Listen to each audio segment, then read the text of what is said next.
First off, this is our first podcast in quite some time, so I really, really appreciate you guys joining us on this. It's a really cool topic to talk about. You guys have an immense background of your career, Jeremy. We need to work on your LinkedIn profile. You've got that you've worked at Disney for a long time and no projects. Nathan's got a list of what he's done. So, Jeremy, I know you've got a huge career there at Disney, but doesn't quite reflect it on your LinkedIn. I do need to Um, update that. Yeah. just says you've worked at Disney for 18 years, which is awesome. But yeah. Anyway, I know you guys have a wealth of experience, so I'd like to kind of get into that. But your project, Forevergreen, what a neat story and visual and everything there. I think first, congratulations on the Oscar nomination. We can kind of get into that a little bit as we progress. So, but I just want to say congratulations on that. That's a really cool opportunity. But how did this come up? Where did the story come up? How long has it been in development? Um, Kind of let's start from there. Yeah. Yeah, go for it, Jeremy, if you want to take it. Sure. Yeah. So the short story of this, it's been a long adventure. We started 6 years ago, or actually, I think we're in our seventh year. I think we Mm, figured that out the other day. We're like, oh my goodness, we're in our seventh year of Forevergreen. Um, we started in 2019 together on it, and basically Nathan had there was sort of he had gone off and figured out how to make something in his side time, in his free time, and had pulled a few people together over a couple of years with an idea. He was working on an idea about the three trees, which was a mm, book. It's like a classic book.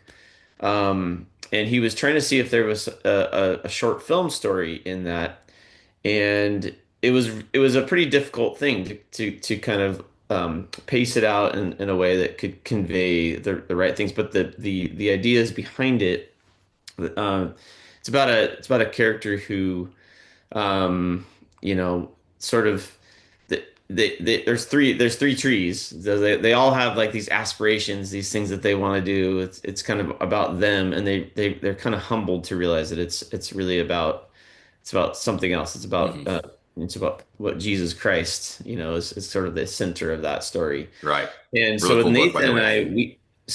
I, we're both Christian guys, and so we always thought like it would be kind of fun to work on something that together, but maybe there's something that had more of a deeper meaning to our faith journey Hmm. as well that we could tie in there, but ultimately have a film or an idea that could kind of reach across all different, you know, people could appreciate it from all different walks of life. Hmm.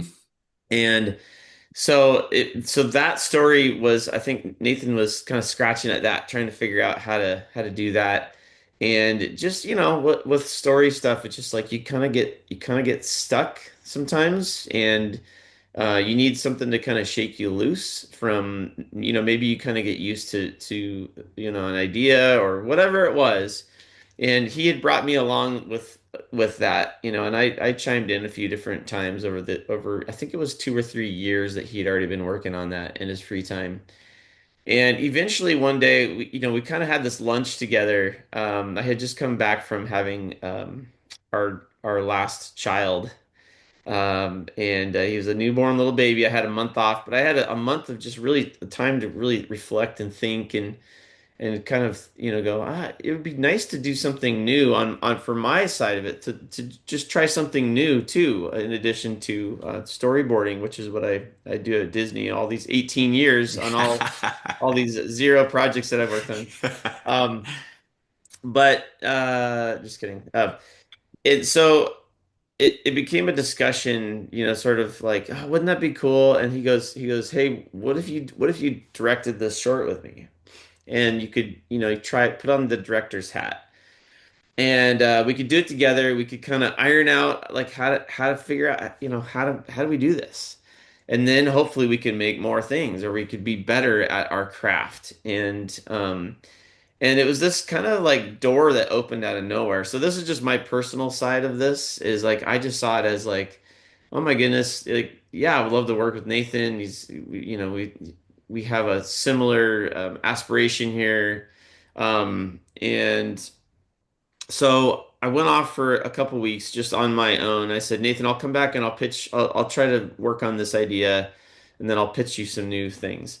And so I just spent a couple weeks researching trees. I think the tree from Three Trees was more of a um, uh, the deciduous tree. I don't think it was an evergreen tree. Hmm. And is that what the difference is? I think, right? Yeah, deciduous, the leaves drop. Yeah. Yeah. And so anyways, I came across this image which ended up being our pivotal image of the film. And it was, every once in a while something like this happens where you get like super clarity on what a thing needs to be. And I came across this image of a giant redwood tree falling across a divide, and there's two sides falling across, and there's a um, waterfall, Mhm. and it was a very epic shot. It was a different angle on it, but I saw in that image was there's this classic Bible tract. Basically, a Bible tract is a way for you to share quickly, easily, visibly you share your faith or you share an idea in Christianity, and you can hand that to somebody, then you can have a conversation about it. That's what that is. And so there was this one that was like it was two cliff sides, like on each side, and one said the word God on it, and one said the word man on it. And then there was a cross. There was basically a divide, which was in the center, and then there was the cross that bridged those two gaps. And so it's just a very easy way to say that's the purpose of the cross, Mhm. right? And so I saw that in that image. It was almost like the glory lights from heaven shone down, right? And it was like, Nice. oh my goodness, that I see a whole story there because I had also been carving this bear. I have a side business where I'm carving bears and Yeah. animals and stuff like that, and I sell them. And so I was deep in bear land at that moment, Mm. and I was like, oh, what if it's like this grumpy bear who's like a jerk, of a character and doesn't deserve it. And the bear is me. The bear is just like me, and like when Christ fell across the divide, when he came and he took my place, the thing that I deserved, he took that upon himself, Mhm. and let me live and let me thrive. That is the story. Mhm. So I was like, okay, I need to pitch the thing to Nathan. I'm gonna get back to work on that he's been working on. I'm gonna try to see if I can find some answers there, and then I'm just gonna throw this one on at the end. Sorry, this is a very long story. This This is is my great. short version.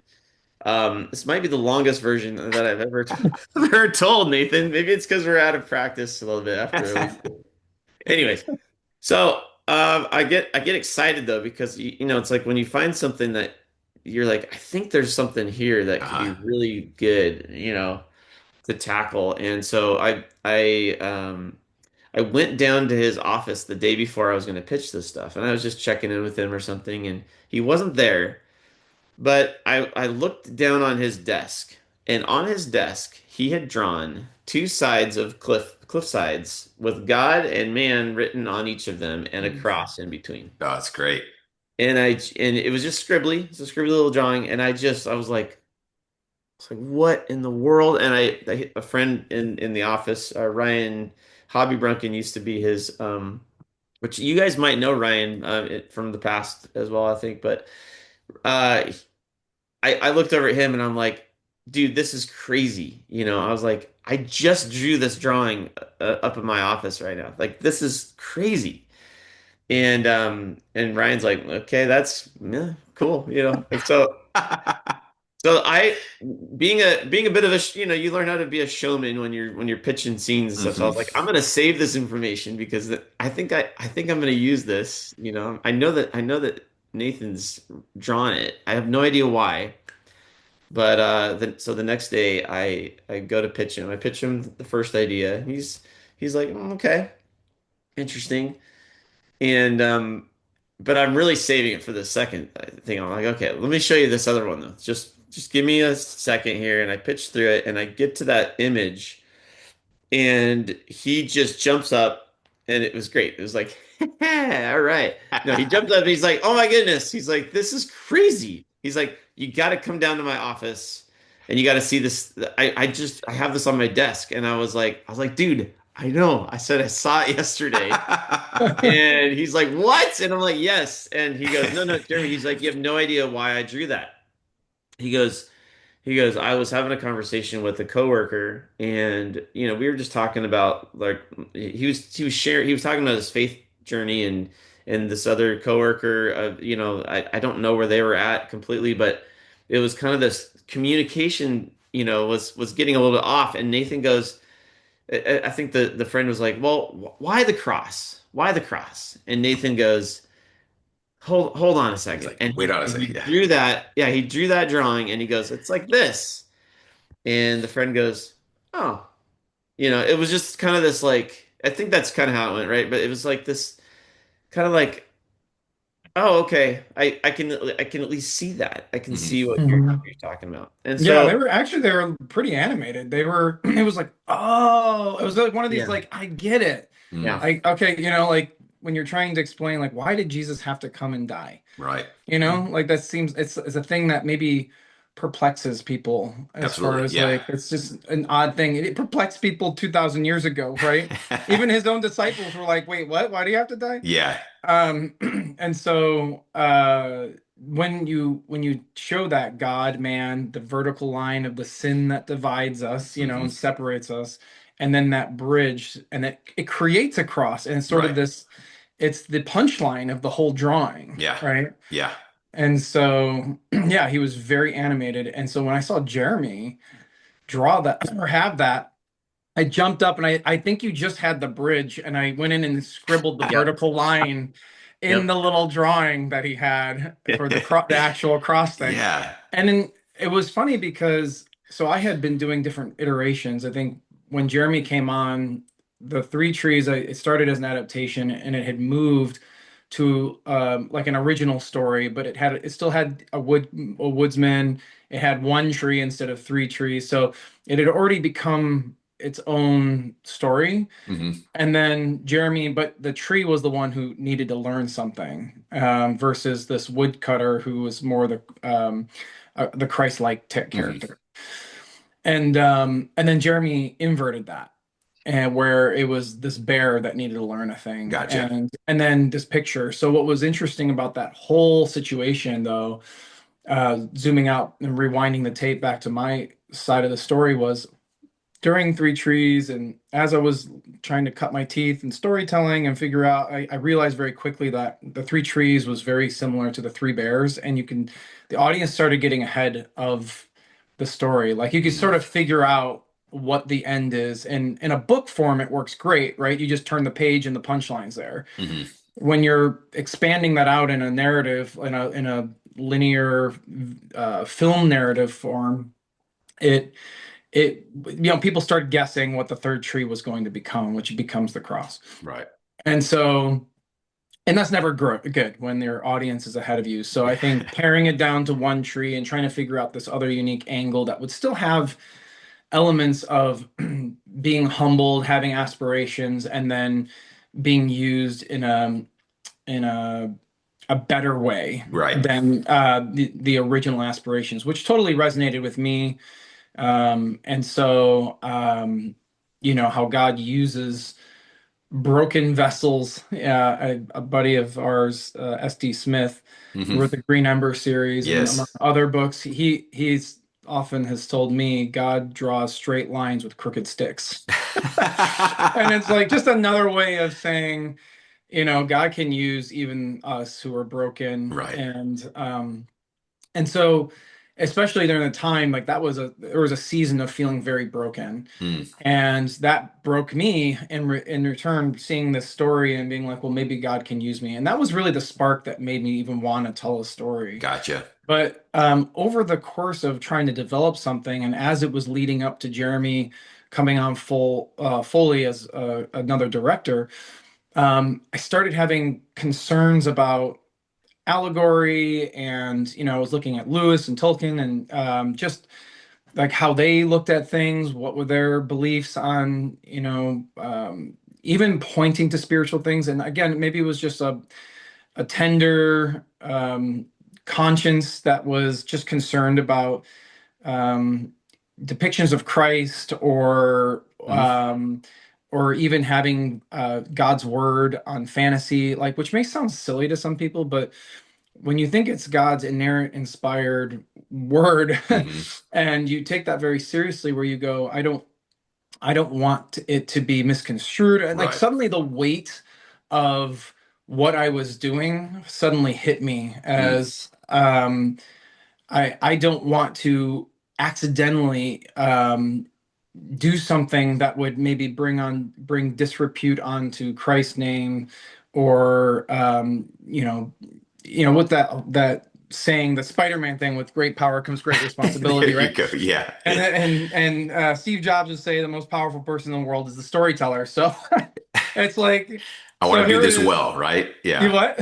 You're feeling I want to do this well or not at all, right? Right, right. And so it's funny, like I I became very burdened by this for whatever reason, and I think God allowed me to be burdened so that the door would open for my heart to be very receptive to what Jeremy was going to pitch. Mm. I mean, it Yeah. got to the point where I was even like, God, I it doesn't have to be this story. Like very specifically, I was like, if you would give Jeremy even a different story and just show me what you want me to do. It was almost like I just laid it down. Okay. I didn't like it didn't have to be this story of a woodsman and a tree or whatever. It was like it was more the heart behind it, like wanting to honor him with the gifts that I believe he has given me, and of course Jeremy and all of us. And so but I was very specifically praying that he would make that clear. And so it was Well, that's interesting neat when I because one of the things I yeah. was going to ask is how do you because obviously he brought you or you brought him on, so you already had something that you were kind of milling through. So how do you work together then with a different story then? And that sounds exactly like what God was Right. preparing you for. Well, I was. I mean, because then you have this evangelistic moment, Mm. right? Where it's like I'm in my office, someone's asking about Jesus, or we're having a spiritual conversation and why the cross. And it was like just days or like the day before Jeremy's going to pitch me this. So it's like quite literally preparing me for change, right? And I didn't know what he was doing. And like, so as soon as I did it, I like just forgot about the other story. I was like, this is the story. Well, And yeah, yeah. And there's also there's an element of, and I think both of us were in the same thing of it. We just, I know for me, I'll just talk personally. It's like I had gotten really quiet about my faith. I Mm. just wasn't talking about it with people the way that maybe I used to. I used to kind of just be a little more open with it, and it bugged me. It bugged me that I was not. It's like I was trying to like hide it or something. And so I was actually praying. I was praying that, for to work on. I mean, this has always been since Glenn Keane made the Adam Raccoon book series back when I was a kid, and I Ah, realized that, if everyone knows that, you should go watch. You should go check the book series out that he made. Um, but it's like here he can animate the beast and do it to his highest quality. He can be the best animator he can be, and yet he can also work on these great, parable kind of books. And so it was that was like the seed planted a long time ago for me. And then so it's like I saw that someone could do that, mm. but I had just gotten so quiet about it. And so I was just kind of hoping for this, and I had been praying that, like, also that, I could work on something with, another person. Like I had always thought like it would be fun to work on a thing with someone else that's like equally, we're like all Passionate in about the on same it. thing. So, Yeah. yeah, it really felt like God had just orchestrated and everything. And then in that moment, in that very clear, it was as simple as us drawing it on a piece of paper, that it was like he was saying, go do this, guys. And then so that's kind of the heart of it. And there was also a desire, because we've also seen movies and shows and things that are very message heavy, and Hmm. you realize that when you're getting told a message and you're getting told it does feel like it's getting shoved down your throat. It's Hmm. like you have to believe what I believe, and if you don't believe that, and if you don't even pay money to go to a theater to watch this, Right. well, you're not a nice person, right? You know what I Right. mean? It's like there's a Yeah. judgment that happens, and it's like, dude, this is so open-handed that we wanted this film to be at its core just a very accessible story that people could understand Hmm. and get behind, and so we thought maybe, oh, people that are just like-minded like us, with the faith component, they would be interested in it. I Hmm. bet you we could find some people to help us. Between Nathan and I, at least we could make something. He's an Yeah. animator, I'm a story guy. But what was so cool is that we have so many wonderful friends that are from all walks of life. And we just started asking them. We started telling them our story, sharing who we were, sharing what this film was about, sharing our faith with them, but giving them that way out. Basically saying like, no hard feelings. Seriously, we Yeah. love you. We love working together and your talent and everything. We have the specific thing we want to reach out to you for. We want you to have a piece of this film, because it can be so much better with you in it. Mm. And so 200 people later, we pulled together this insane crew. They're the best of the best, and they've heard us talk about our faith. They've heard us, they know what this film is about, but they have things that they're excited about it for, whether it be, maybe their parents. It's a parental story. Maybe they love in the environment. It's fine. Like we can all have different things that we can bring from it, but at least we're coming from an area of truth at the beginning and saying like this is what we're doing this Right. for.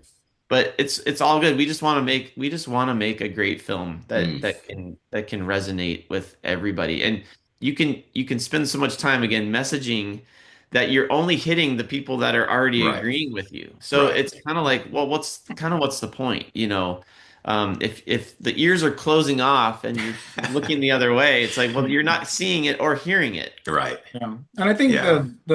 I mean, if you want to look at the verse, which isn't just a quotation from Jesus, we realize later that it's not just a quote, it's a credit, Hmm. right? This is sort of loosely based off the prodigal son parable that Jesus taught over 2,000 years ago now.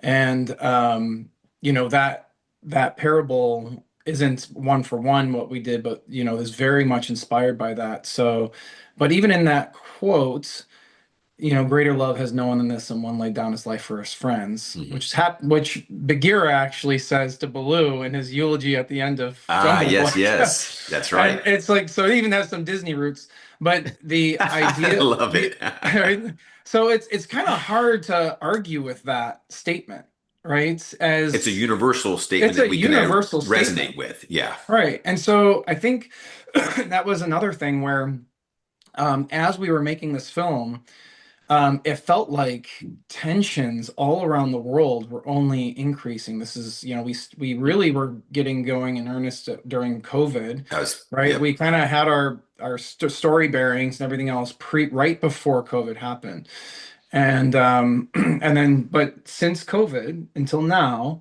there have been some crazy ups and downs and tensions across the world, and so it just felt like, um, when you really analyze what that story is about, the prodigal son story, it's not just a parental story, although it is.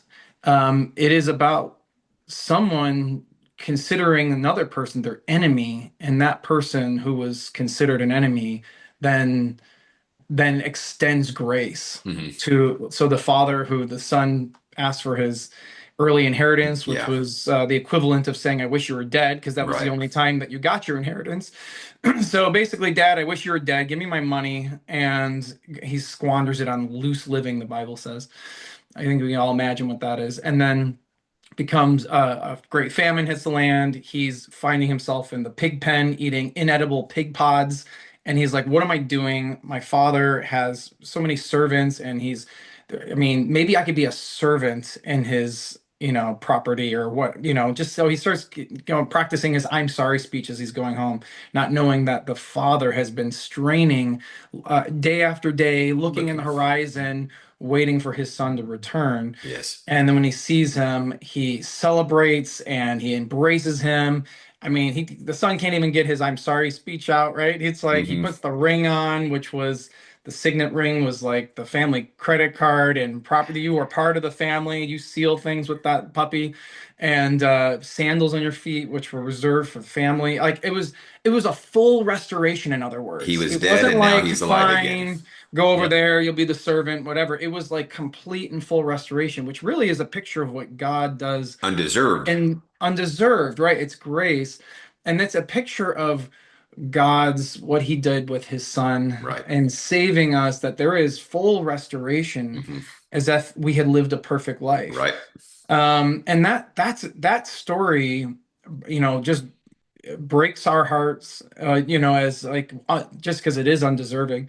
And so that concept of undeserved, unmerited grace was Yep. always at its core in wanting to share something like that. But again, I think that's something when you witness someone else loving someone, even if they hate them, that's a powerful Right. emotion. Right. And that's something that extending grace in this world, where this side versus this side, Mm. I think that's a message that everyone can get behind, Right. because I think, I don't know, it feels like there's a lot of people who are kind of sick of that, Hmm. at least Right. it feels There, like. So, there, there's even I just want to just tag on to that prodigal son story. There's an interesting thing that God does with that story, because he's a master storyteller. Is you Hmm.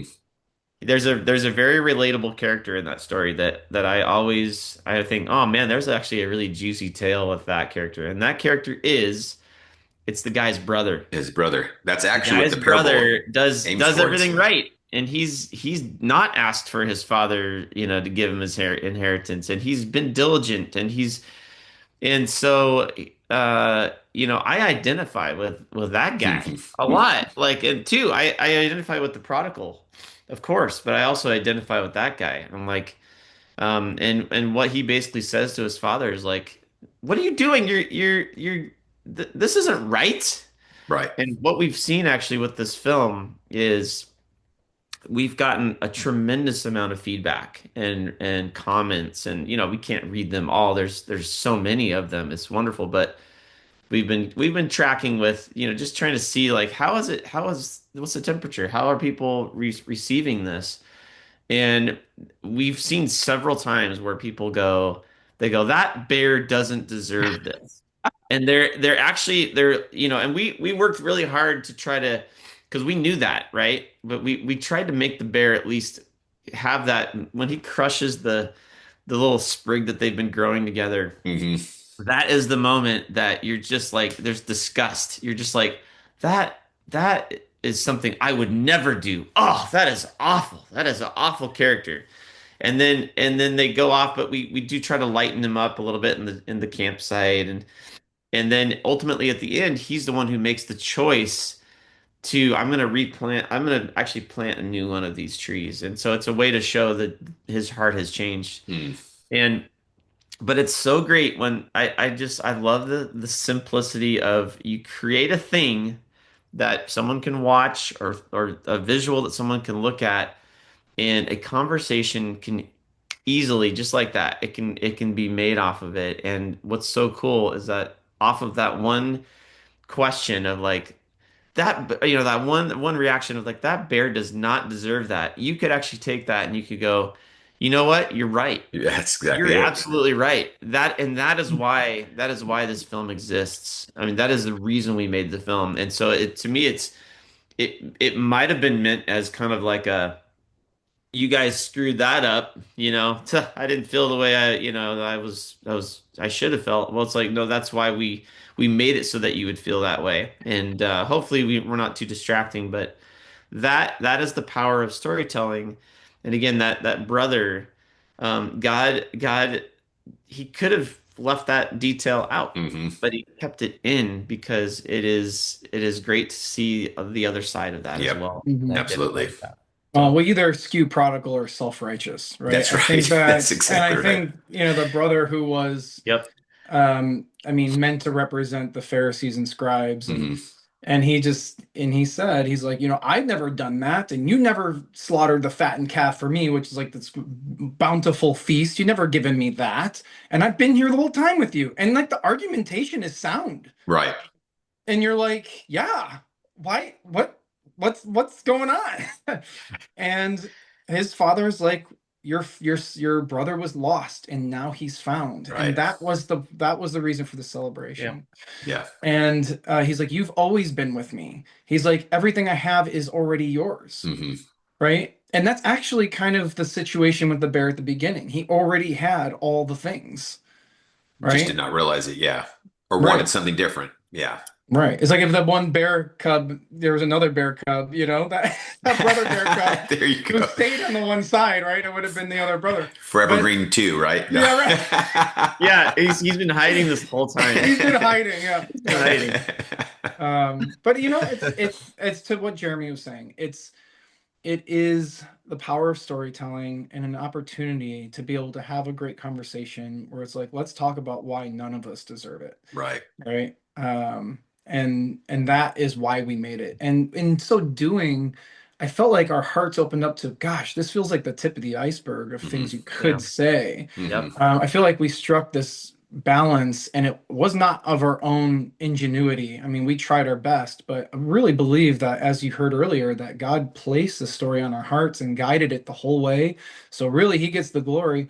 But also, it was just so neat to see so many different people see so many different things in this film. I mean, we had people, of course, people who love the nature like we do, and people who had their own prodigal, but maybe weren't like-minded in the faith component, but they understand what it is to love unconditionally a Hmm. child who is rebelling or whatever.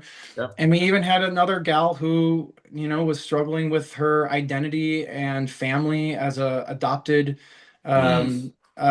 She was Chinese American, but Hmm. like her bio parents were in China still, and I think an American family had adopted her. And she's always was wondering about what my family, who is my true family. And she said that after seeing the film at Annecy, that she had a deeper appreciation and realization that family isn't just biology, it's Hmm. those who have sacrificed and loved you That's unconditionally. wonderful. And she's like, and I don't want to take them for granted anymore. So do you know what I mean? And you Yeah. go, Yeah. yeah, well, the prodigal son story and really the God's salvation story is also an adoptive story. So there's Yes. so many Yeah. incredible layers and angles in which you can both resonate with maybe people that of course of the similar like-minded faith, but also people of all walks of life. And I think that was why Jesus taught in parables too, this agrarian culture, and often had family. I mean, the most masterful storyteller to kind of like help you to, you know, be able to appreciate and understand deeper spiritual truths Right. from simple stories. So. Do you think, and this is kind of a sideline too, do you think a lot of stories nowadays are missing that component as far as the human relatability? You look at certain movies like Up, right? I don't have to identify with the skin color or the age or anything along that Mhm. lines to identify with what's happening. I remember being Yeah. in the theaters and being married, and all of a sudden, this 5 minutes into this movie, I'm grabbing my wife's arm and I'm like, "What's going on here?" Yeah. It's a universal idea that people can latch onto. Whereas I feel like some stories now can push such a um, singular aspect that it Mhm. kind of does alienate Right. the human. Well, well, I would just say, I mean, I kind of mentioned it earlier, is that it's like it's I think that first of all, I will say that everyone should have a chance to share their if they have a story that they want to tell that's burning on their heart, or that Mhm. maybe there's something that they feel like needs to be told and they're passionate about it. Like Mhm. Mhm. everybody should have a chance to do that. Like, and you should have a chance to like make it as big or as small as you want, Mhm. and you Mhm. should be able to grab as many people as you can to help you do it. Mhm. Um, but it there is a very real thing of like, and this is just after 18 years of working, in at Disney. It's like there is a truth to like when you're making things with a big budget versus a small budget. Like we make things with bigger budgets, I think, at Disney. It's pretty well known. Um, so there's a lot on the line. There's a lot of stakes in it. And so Mhm. with what I know with our project with this, it was like there was a lot on the line because we didn't have all this time. I mean, Hmm. it was a very limited amount of time to actually make it. Our families were our time with our families was sacrificed. Hmm. There was things that like every one of the crew members had to sacrifice to work on this. And so it had to be worth it. It had to be, there wasn't a monetary budget, but there was a time budget. Hmm. And so it's like, yeah, you can do whatever you want out there. You can make, and I really do encourage every filmmaker who has like a vision and a passion for something. You should just do it. Find a way to do it, whether it be, this shiny, pretty thing at the end, or if it's just kind of shiny and kind of pretty, that's fine. Like it's like you don't have to go all the way even. You can convey your ideas. But we were encouraged that we could have something very specific that we were trying to get across. Again, we've talked a lot about this on this Mhm. chat, of like what is the thing that kept us involved with it? What's the thing that kept us excited about it? And it was because it came from a personal place, Mhm. but it was also sort of like a big hug to everyone else saying like we want to make something that everybody can enjoy. And so it's very Mhm. purposeful with that because we know there's also the reaction that we've felt, where we feel like, oh, we're not invited to the table of this other project. Like Hmm. Mhm. I've said this a few times now over these years of like, you know, if you create a project or a film that everyone can enjoy, it's like creating a feast. It's like Right. this table full of all this different kinds of delicious food. And so you create that food, you make it delicious. And so that way that everyone that has an appetite, no matter what kind of food you're into, whether it be you're a meat eater or you're a non-meat eater, whatever it is, it runs the gamut. You have it all there, and you can sit around a table and you can enjoy a meal together. Right. And and in Disney's case, it's like you can sing songs in every language across the world. You can sing the same songs. It's like a way to bring people together Mhm. and again, it just doesn't feel like forced. It feels like it's like you're creating a communal kind of thing. Right. Um, Mhm. so I think there's a way. I think there's a way to do it. I think that you can have your messages or your opinions, no matter what those are. But if you do it in a way that it's like gives people the ability to say, okay, well, that's not mine, but we're still friends. We're Right. still like that's not mine. I don't hold on to that. Right. That seems like a good way to maybe approach it, Yeah. you know? Yeah. Mhm. Yeah, I think there's a element of just to tack on kind of what you were saying there, Larry, was I do believe that there's a bit of superficiality that's kind of pervasive in the entertainment industry at the present time. Hmm. That's not to say that there aren't good stories that pop up here and there. Right. But I think maybe the focus, there's more of a focus on some superficiality rather than the profundity. I think I've heard it this way is that there's too much focus on the breadth and not the depth, Mm. Yeah. Yeah. where let's cover all these things and try to represent all this stuff, that is great, maybe even, but it's not the focus of the soul, Hmm. right? Right. Right. Like in other words, putting the wrong emphasis, oh no, putting the emphasis on the wrong Wrong syllable, syllabus. Yeah. Yeah. There you go. right? But I think but those things are good, but see, what you were saying earlier is like there are times where you're not focused on certain Yep. components of it or where a family comes from or whatever. You're just focused on the family. Right. You're Right. just, and it ironically actually makes the other thing really important, Hmm. right? Yeah. So when you're focusing on the deeply human component, That's yes. and the anthropological piece, Mm, right? yeah. That is when um, stories have the power to produce frisson, which is the hairs on your arm standing up, Okay. and the way of having it resonate, Right. and really be culturally impacting. Right. And so I think that's, if I were to Yep. like zoom way out, it feels like it's not that the things that are being focused on are wrong. It's just that maybe there's an over focus on that versus like thinking about the soul of the character, the depth of the character first, and then letting that be this great veneer for the, for the story that you're trying to tell. Right. Mhm. And you can literally substitute that with anything, what those like the hyper focuses. And it just, I don't know what the reason for that is. Is it because we're, this Instagram culture that's got Mm, homogenized, artistic styles starting to kind of just seem indistinguishable from the next? Or is it because we're just all in this social media world? Like, I don't know what it is where we're not living because we're too busy watching, or, like it's it's the Brad Bird quote where it's, animation is about creating the illusion of life, and you can't do mhm. that unless you have one. Right. Right. That's Unless you have a life, right? And so, like, I think that's the other thing, is that we're zombies looking at this thing and doom scrolling, and I think that has an impact. I think we're seeing the impact of Mhm. that with potentially more shallow stories. And again, that's not across the board. Right.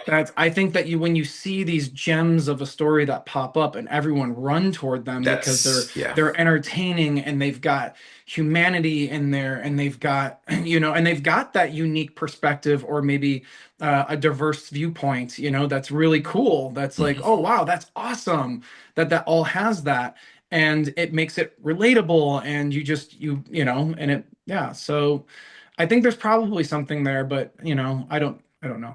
Yeah, but the only reason I bring that up is because it's just the how well received Forevergreen was in that regards. There was something of depth and soul that I think kind of goes beyond a particular culture and stuff. Even though you guys are coming from it from a very specific vantage Right. point, the Right. idea of redemption and grace and mercy is Mhm. something that anybody can resonate with.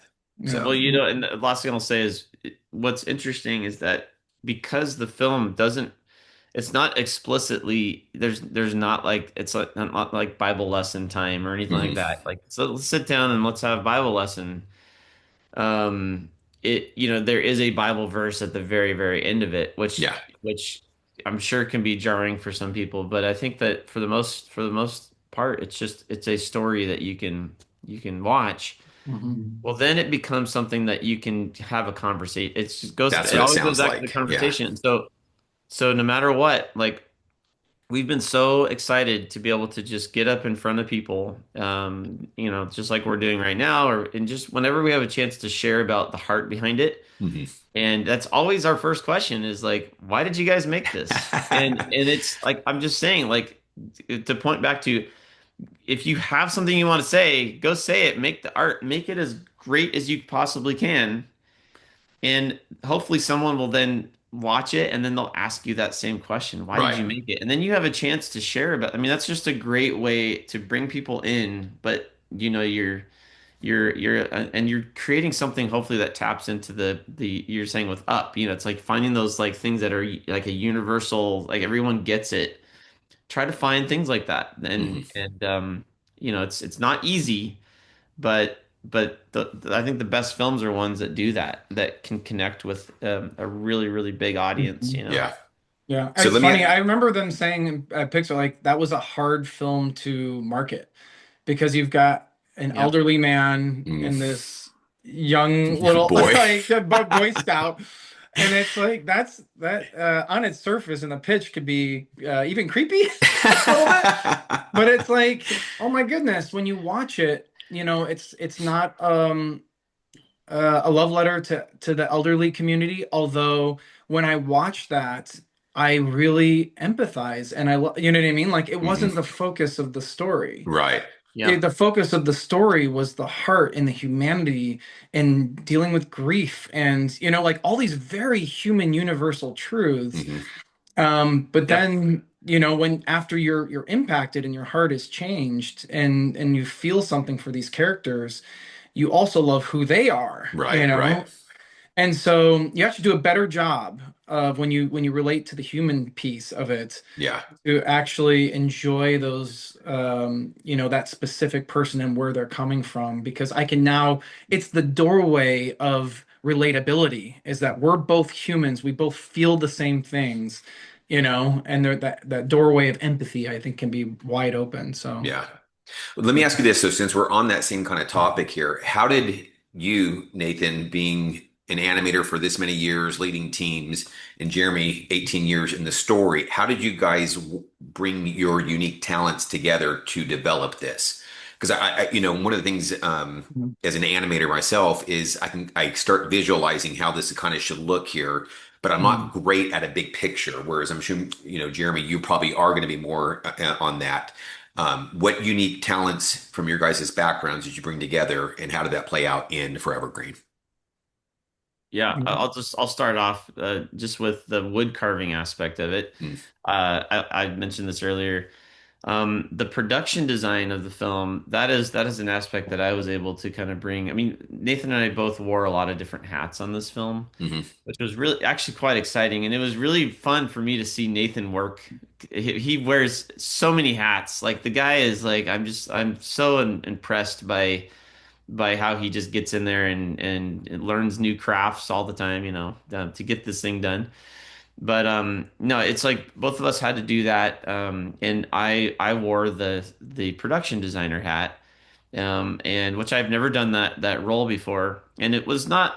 It's probably like the normal way you would do it. I don't know. I've never done it before, but I do have a very unique, I mean, I have an illustration background, and so it's not just doing, scribbly looking drawings for storyboarding. It's like I do have a background in color and composition and all those kind of important things. So I have an eye for, it was so fun for me to get in there with all these other departments and, do little drawovers or do paint overs with the look department and just go like indicate take the wood carving aspect, take the illustration aspect, and then be able to give notes very specifically on like the edge of it could be a worn off edge, and I could just do little paint overs on top and then hand that back to the look artist and be able to communicate visually and talk about it as a real piece of wood. mm. Like, oh, this should be the grain should be deeper on this, or should be,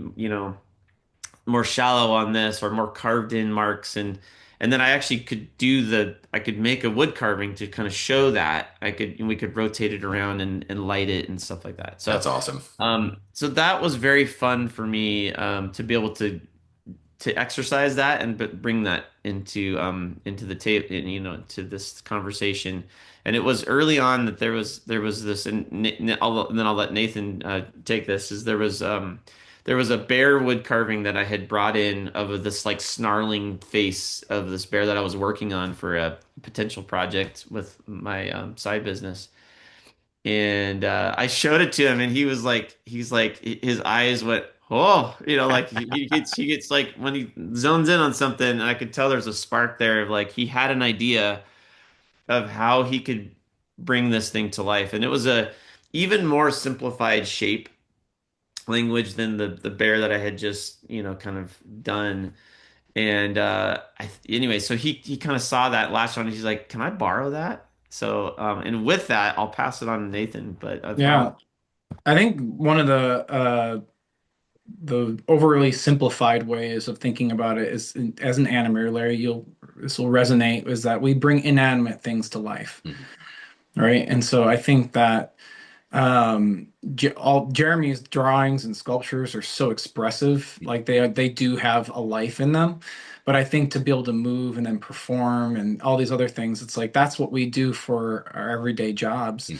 is to try to bring these things to life. And so that was what I tried to bring to the table, along with folks like Wayne Unton, who was our head of animation, who's incredible. Mm. And, we had a lead animator, Brendan Gottlieb, who animated like a third of the film himself. And it was like, and plus the other 50 some odd animators or incredible animators that all helped do the same. but I think my eye is always towards how do we make this move in a believable way that our eye, a unique way that celebrates this wood carving style that we were latching onto, but also respects the truth of materials, which is very important because anything that's too distracting and Mm, pulls you out of the film is not good for the film, right? No mm. matter how cool and innovative, like there is a point where it's so novel that people are focusing on the novelty rather Right. than the heart and story that we were just talking about, the humanity.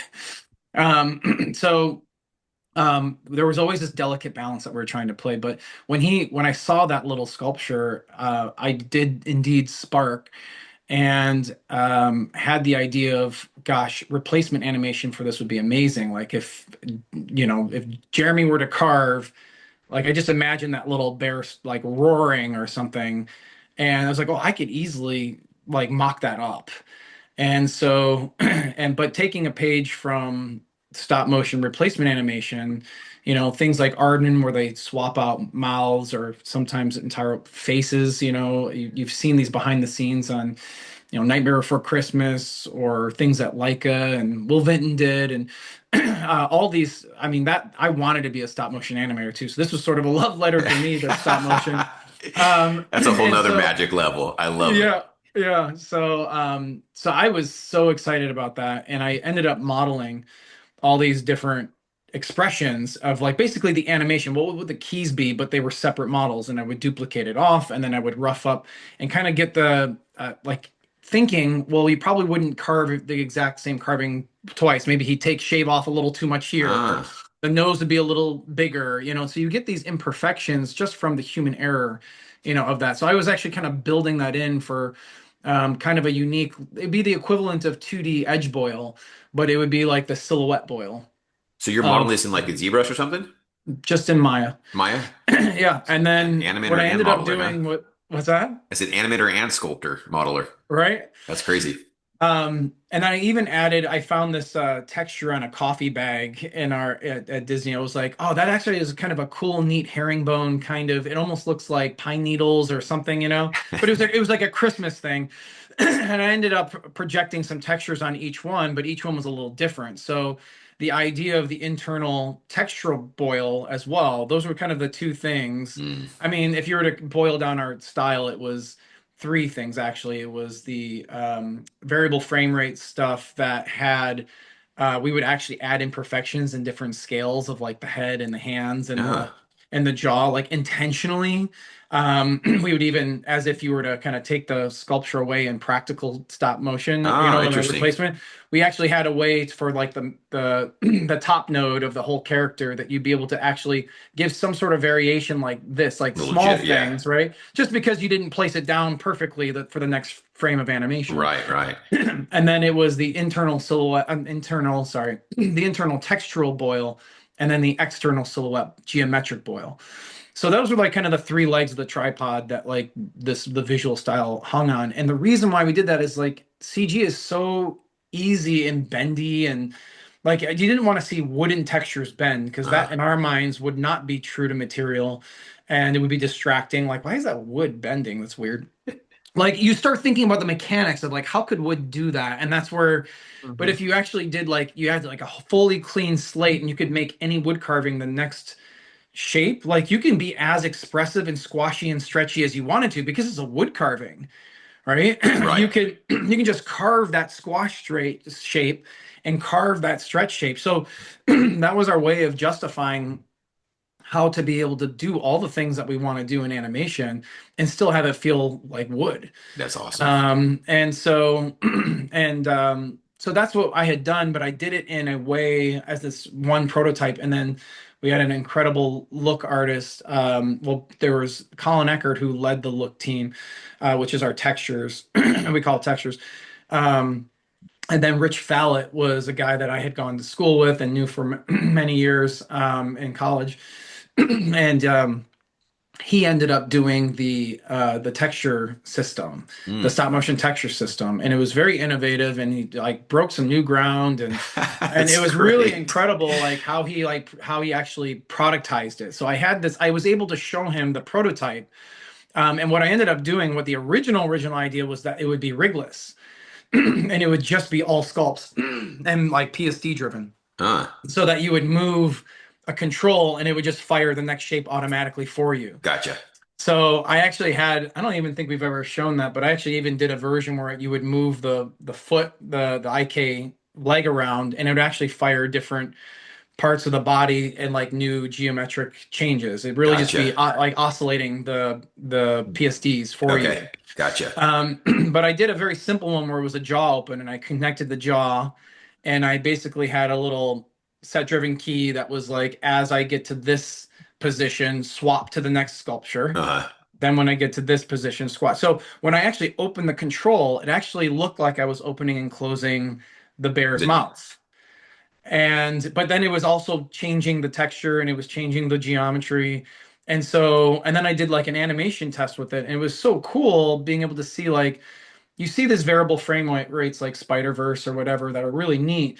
But this was kind of cool because I actually animated it in like spline, but it was still giving me the step feeling because it was nice. set driven rigless rig. Right, And right. so that was kind of like I was really excited about that. And that was kind of again the launching off point. But a unique style is only as cool it is as the it impacts story, Mhm. right? So I Right. think that it was important for us that this wouldn't just be a cool, unique veneer of a style, which again, I think this goes to that superficiality I talked Hmm. about, is that there's this focus on cool styles, but not like the Cool stories. profundity Yeah. of performance. Yeah.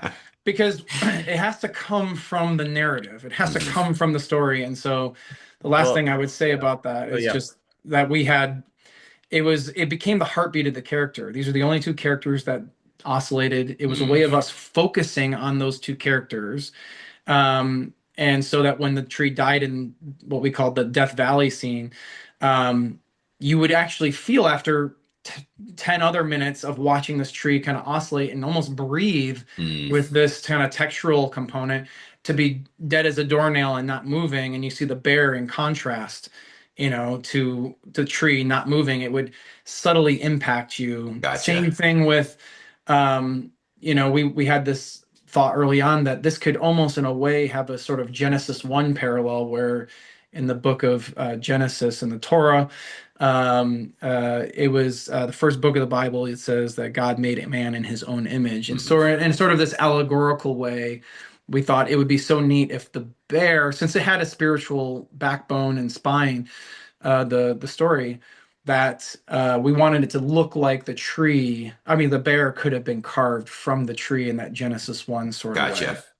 And Nice. so it all sort of came together organically with Jeremy as a wood carver, me as an animator loving stop motion, and Jeremy also loves stop motion. So like, and then, this faith component, and it kind of was birthed out of that. That's wonderful. That's Sorry, Jeremy, wonderful. well, you had a little Oh, addition to I say? was just gonna say just one quick thing of just the way that the team worked on this thing is that w what we found is Nathan and I we initially were like, oh, let's think big. Let's aim for let's swing for the fences or whatever. Let's go for it. But what we didn't realize is that our team was going to push us way further than we ever thought we should or would ever go, and for the better, because there was a specific example of just how the story, to your point, Nathan, the story influenced um, the way that the things looked and the moved and everything. And there we had so many wonderful people working on this. Just our modeling team, John Aquino, Elena Loftus, and John McDonald, especially those. There's many people that helped out. But they really were the ones who brought the bear and the tree and many other aspects to life and gave that they modeled individual unique poses for each of those, as Nathan's talking about. So much work that goes into that. And then you've got the look department, which we mentioned Rich and Colin and everybody on that team. Um, but it's like the way that it works is that we also had this effects. I just want to give a shout out to, Key. He was our effects soup, but we had so many people, Chris and it just like all these people that gave their time, Ian, and to really solve these problems, and they would bring stuff to us, and they would say like, hey, what if?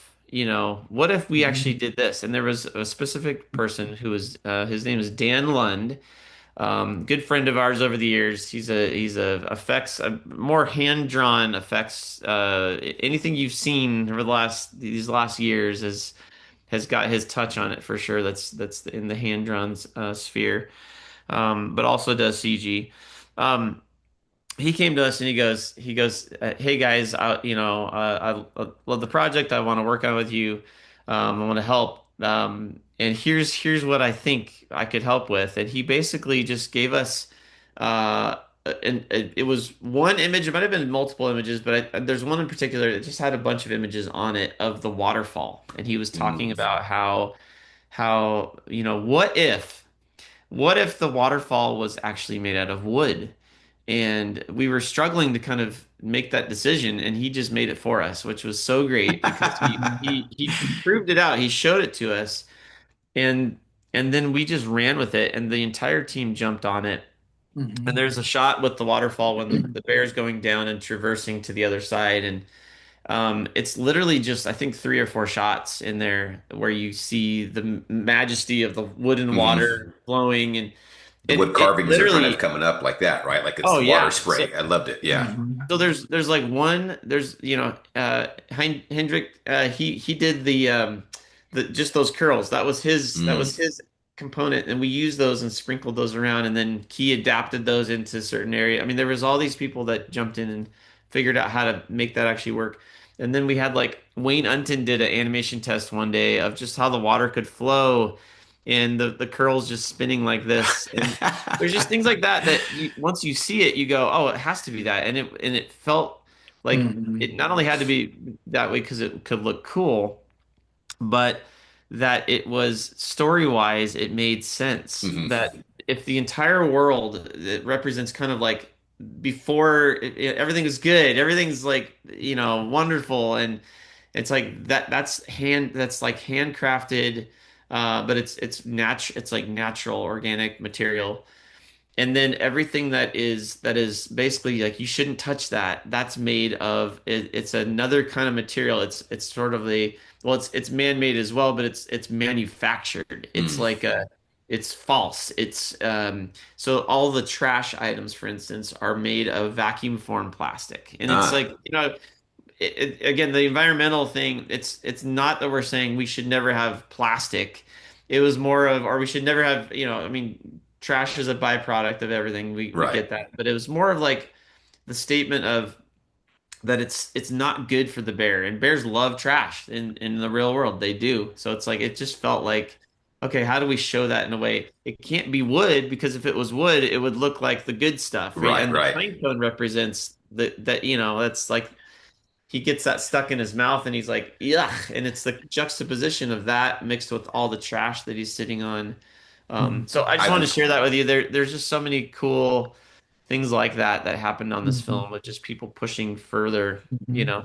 I loved, so I'm going to get back there real quick, but I loved the symbolism of the junk food being sin. I just, that was like, because it's such an instant gratification, but it's not good for you. So it's just Mhm. such a great All example yeah. of that. Yes, that was Yeah. wonderful. But I actually was going to have my next question was, how do you motivate people in their responsibilities? But that's what sounds so much fun about your project is because, and I think particularly with the passion project, you can kind of, when people are giving of their free time, as you mentioned, it's not like they've got a ton of extra time. So you can kind of Mhm. probably fall into two categories where they're just trying to get things done and hey, this is all the time I got. But you're Yeah. talking about in your project here that people were pushing you guys. And I think Yeah. that's just a really cool testimony to the guys that and girls that you had working with you and maybe Yep. just the project as well.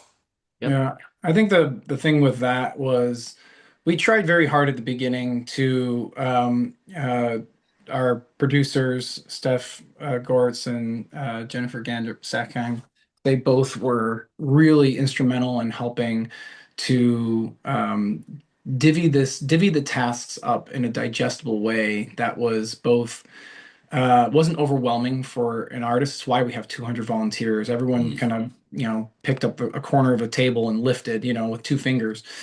And I think that you give an animator two shots. It's like, oh, I could do two shots, mm, and you try to be very strategic. So we had strategy, like production strategy for sure there.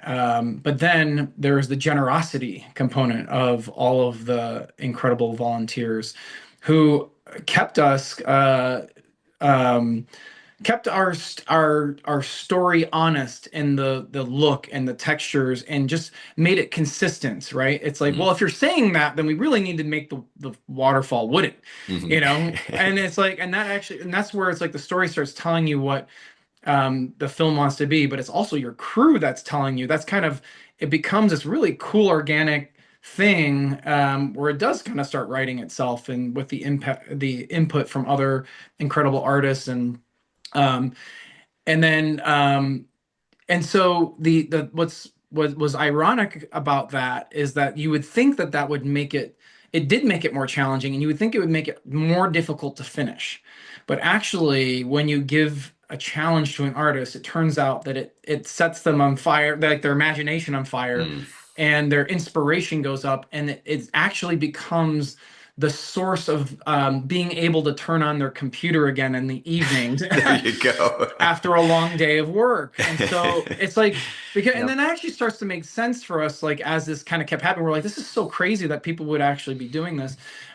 But like when you have someone who's maybe, for example, doing a bunch of fluid simulations, like just a standard, like make it look like real water, which is a challenge. And but if you've done that a lot, and you've just gone through a film like, so say Moana or whatever, where it's like Hmm. water everywhere, it's like being handed something and you go, what if the water was wooden? Like, and it's like, oh, I don't know, what would that be? And it's like, you can't, like, we couldn't pay people with money, but we tried to pay people with inspiration and Uh, challenges. right. And so that was another way of being able to get the thing done. And we always joked that there were two modes. There was inspiration and perspiration in a free project. It's like there's inspiration immediately when you go, this is a cool idea. This is awesome. Yeah. Yeah. And then as the day goes on and you get, have a hard day and it's a lot of work for your day job. And then, your family and your kids are screaming, you're like, and then you turn on your computer and you're like, yeah, this is work. I don't, and like so it dawns on you. But like when you have that challenge again, it becomes that thing where you can go, oh yeah, I remember how cool this is. Or we'll send a piece of inspiring viz dev art, or oh hey, listen to the composer just had this demo that we're gonna use for, you know what I mean? Or we Yeah, would absolutely. constantly try to inspire the crew the whole time. So I mean, we learned to direct, but we also learned to be a cheerleader and Mm, an encourager. And that was part of the job that I don't know we Yep. realized would be so much Yep. of the job. gotcha. And we're so glad that it was that, because I think we're better off for it if we ever have the opportunity to do this again. Wonderful. And I'll just say real quick, I to all the listeners that are a part of iAnimate and everything, and um, I hope that I hope that there's something from today that you maybe hear and you go, oh, that I want to do that same thing. Like I hope there's a bit of inspiration, the way that we are inspired by listening to other people who have just gone out and made something. Mm, I just want to offer this up, and as we close out, just like it is there's so many stories to tell. There's so many more things out there that we can tap into. And I do hope that you take that again, booting up your computer when you get home late at night, find that thing that just gets your creative juices flowing like that. And if you can find that, it is so fun to have a side project. It really, I mean, even though it's so hard, it's like I have a board in my office right over here next to my computer, and I can just look over at it, and I've got a bunch of things that I want to work on it, or I've got some wood sculptures that are halfway done sitting next to my computer. So when I'm in the middle of a scene and I get stuck or something, I can just kind of glance over and I can go to I call it my happy place. I just go over there, I go like, I mean, working on my work isn't my happy place, but Right. I just go over there and I go, oh, there's a little bit of inspiration, and maybe I can solve a little problem by just looking over there and I go, oh, I never thought about that before, or something. Or I go out in nature, or I go and I live life, like the Brad Bird things, like I live my life and I go bring my sketchbook and I there's a detail or there's a emotion or something that I go up, I'm gonna grab that and I'm gonna save that right here in my Mm. sketchbook and I've got it.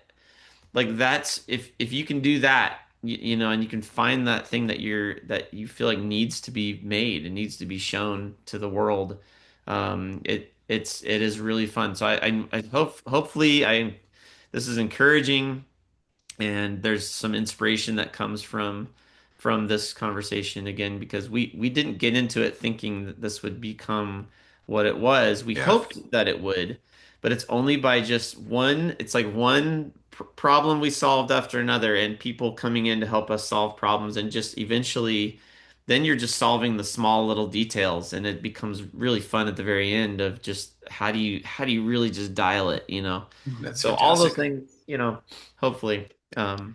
All right, That I will know you be. guys got to get. I got to ask one more question here. This is from Micah, one of my fellow animators on the Wing Feather Saga. I threw this out there and said, "Hey, I got a podcast with these guys.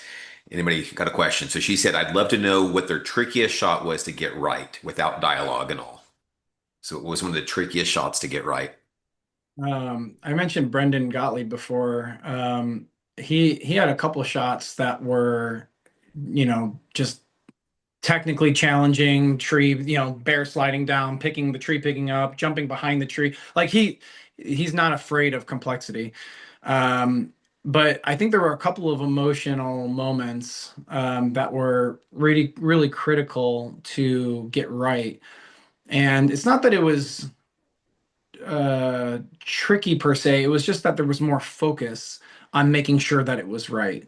Mm. But when you're working with some of the best animators in the world, they make it feel so easy. So it wasn't. I think maybe within the question, if I'm kind of hearing a little bit like of the leading of the question, that it felt like, oh, we had to redo it a bunch of times.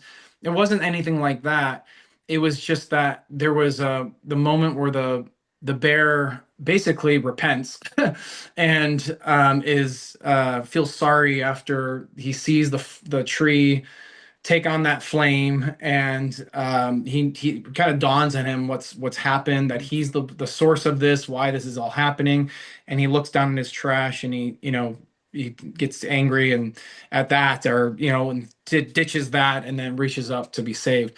Like that moment there, like kind of that whole bridge moment too, was something that we really did try to like finesse. I remember Wayne Unton, I think it was him or maybe even the animator on that was pitching. Wouldn't it be great if he was try to pull the tree up in this sort of sad, once he did get up on top, that he was looking at him and then just kind of like, oh my gosh, let me try to get you up. And it was just kind of a futile, thing. But that whole moment of like that realization There, was probably there was one of even the more difficult. just there was one specific one that you made me think of when the bear gets up there for the first time. He gets lifted up, settled down, and you see the bear's face, and it was the animator who did that, like who had him smile at first. He's like, "Come on, Mhm. let's." Hey, Uh, thanks. There's a moment of like, okay, and then he looks back and he's like, wait, what? And Mhm. so the and it's just contrast, that yeah. subtlety of and that wasn't there before, Mm. and Yeah. yeah, it was really Yeah. cool. But there was a couple of ones when he first steps on the sprig. There's like a moment where he kind of almost regrets it, and then he like hardens his heart again.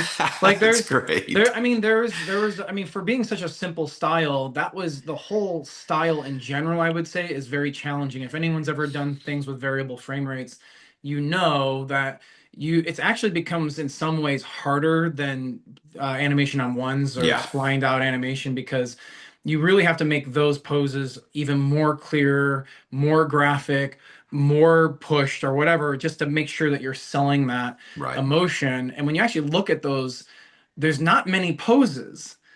to convey that emotion. You could probably count on one or two hands how many poses there are when the expression changes. But Right. so I think that would be just the entire style in general, but those are just a few moments that maybe we're particularly trying to dial in. That's great.